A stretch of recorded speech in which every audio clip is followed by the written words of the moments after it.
Hey everyone, welcome to Ian and Friends. I am FloBikes Senior Editor Ian Dille. And I am Michael Sheehan, Ian's friend. Thank you for joining us. Today is our Giro Rosa preview show. We are going to be telling you about the biggest race on the women's racing calendar. It is coming up on FloBikes. 10 days long. It starts this Friday. What do we have on tap? The start of this race is pretty flat, geared toward the sprinters, and then we move into the mountains for some big summit finishes, summit time trial. What are some of the key stages you're looking at? First and foremost, race opens with a team time trial. Defending world champions, Team Sunweb, they are going to be the favorite to win the opening stage, but I am really thinking that Dolman is bringing a really strong squad also that is going to be a really big battle on day one. Yeah, you pointed out that American Skyler Snyder, only 19 years old, could be a good pick to move into the young riders jersey based on her performance in the team time trial. Dolman won a team time trial earlier this year at the Healthy Living stage race in the Netherlands. So they're certainly going to be one to watch. Sunweb, they're not bringing their strongest team. Lucinda Brand is on their team. Obviously, powerhouse. We saw her during cyclocross season. The main thing is they're bringing younger riders. They're bringing two younger riders to this race. They're leaving Corinne Rivera at home.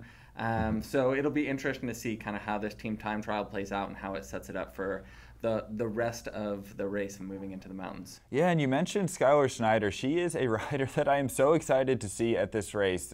This is going to be her really big first test on the World Tour. She moved up to the Women's World Tour this year. And yeah, if you have ever followed American crit racing, her name has just been belted over and over by Dave Toll on the domestic crit scene. She's one of the quickest sprinters and has been really just out-sprinting pros since the age of 14. Like, phenomenal. It's going to be a test for her, but I think after this team time trial, she's going to be sitting very pretty for the the young riders jersey and hold on to it for quite a bit because they're flat stages. The drama doesn't really ramp up with elevation profiles until stage 6. Yeah, stage 6, summit finish. The following stage, 15-kilometer uphill time trial on a Category 1 climb. And then the biggest stage, the Zoncolan. Yes, if you watched the Giro d'Italia on FloBikes and liked what you saw on Mount Zoncolan, good news, we're doing it again. The women are finishing on top of Mount Zoncolan on stage 9. Yeah, and a little bit of history. The women were actually the first, World Tour level race to have a summit finish on Mont Zoncolan. The women actually raced up Mont Zoncolan well before the men finished on the top of this mountain. So it's exciting that the Giro Rosa is coming back to Mont Zoncolan, and it's going to be a huge battle on the top of this just enormous, iconic mountain.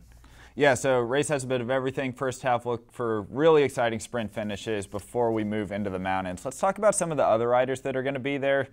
Yeah, and this Kenyan SRAM team with Kasia Nuendoma, they're always aggressive. You know, they're a team that may not have the single strongest riders in a certain discipline, the best climbers, the best time trialists, but as a team collectively, they always light up the race. We saw them trying to light up the race at the OVO Women's Tour just recently. So definitely expect them to have an aggressive race. Lauren Stevens, also an American, Texan, as you noted, second at the Santos Tour Down Under earlier this year. Definitely watch for her. You know, she didn't have maybe the U.S. Pro Nationals that she won. We saw her launching some strong attacks towards the end of that race. So it's going to be interesting to see what sort of form she brings to the Giro Rosa. Yeah, she is absolutely always a threat, and we love our Texans, so wishing her the best out there. And then Evander Bragan, that's kind of a big story. Yeah, this is the defending champion, and she has actually decided to take a break from bike racing. She's going to be pursuing professional mountain biking. She has won almost everything on the World Tour calendar this year. Flanders, she's just been dominating, Olympic champion. She's been dominating women's racing. And, I think it speaks to the fact that these women, for as high a level as they're doing the sport at, they're still doing it because they're passionate about the sport. They're not doing this, for fame and fortune like we might see on the men's side.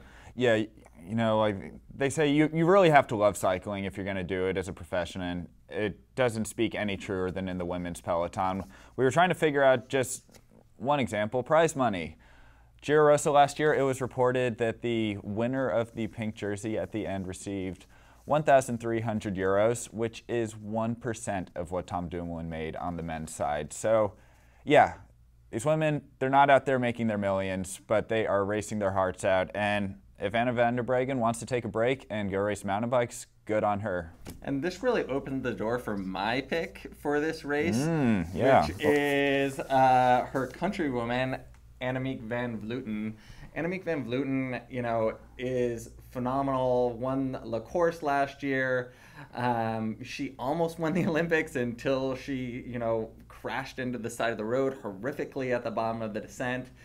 And she is an amazing time trialist, amazing climber, and this course really suits her with the amount of climbs. It's really going to come down to the strength of her team, I think, in that team time trial. She does have Amanda Spratt on the roster. They went 1-2 at the Emekun Bira Tour earlier this year in Spain. So I think this is her year. I mean, she's never won Giro Rosa. I'm sure she's gunning for it this year. Absolutely gunning for it. I have a different opinion, however. I am really thinking that this is going to be the year for Elisa Longo Borghini. She has just been sending it all season, having a fantastic run of it. She's really been one of the most dynamic riders to watch. She won the Mountains classification in the OVO Women's Tour. She has not finished outside of the top 10 in a single stage race this year. This is her home race. She's Italian. She's going to really want to fly the flag for them. Yeah, this is going to be her year, I think. Yeah, that's a strong pick. I mean, Longo Borghini, she was lighting it up at the OVO Women's Tour. We weren't seeing the biggest climbs in the world at this race in Britain, but she was super aggressive, just putting the wood to everybody, the main animator in the race. So it's going to be exciting to see what she brings to the Giro Rosa. Yeah, I think the big limiting factor for her is going to be the Wiggle High Five team. They have not named their roster yet, so we really don't know how well they're going to be able to roll the opening team time trial. And that's going to be just a big developing story throughout the entire race, is watching the climbers kind of have to claw their way back if their team isn't strong enough to support them in that opening team time trial. Yeah, and I would like to point out a dark horse, also American Megan Guarnere. Yeah. She is a former winner of this race and, obviously a phenomenal racer, former #1 in the world. Maybe a bit overshadowed by all the phenomenal racers on Boels Dolman. Chantal Black, the reigning world champion, is also going to be at the Giro Rosa. But this is a race where Guarnere may have the leader designation for Boels Dolman. Absolutely, I don't see why not. She is, after all, she's won it, and she has the team to back her up. So yeah, we would be remiss to not mention her. All right. Well, we will see you for stage 1 of the Giro Rosa on FloBikes. Go to FloBikes.com and tune in. Thank you for joining.